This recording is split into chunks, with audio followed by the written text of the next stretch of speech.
Welcome to the Rusted Garden Homestead. In 60 seconds or so I'm going to show you how to sterilize your seed starting mix using boiling water. Anytime you buy a seed starting mix, doesn't matter what kind you buy, it's going to be a combination of peat moss, vermiculite, perlite, sometimes cocoa coir.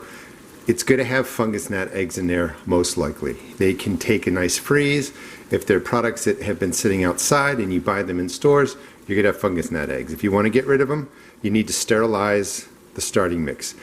The starting mix has no nutritional value in there. There's no microbiology. There's no life. You're not killing off anything beneficial. You can always add products later, but if you want to get rid of the problem of fungus gnats, potential fungi, molds, and diseases, just sterilize your starting mix using boiling water. One whole bag, you're going to need about a pot of boiling water. Just bring it to a boil and then mix the hot water through until it's fully saturated. You may need to add in more water. You want it to turn a nice dark brown, and this is a full bag, so I'm going to add in some more. You always want to start with a saturated seed starting mix anyway when you're planting seeds. Once you mix it through, it's going to be nice and dark. It'll look something like this.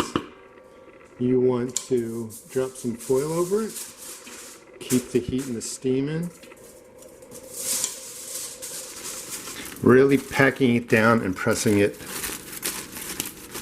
is important because it's going to lock the steam in. And that's the color, nice dark color, fully saturated.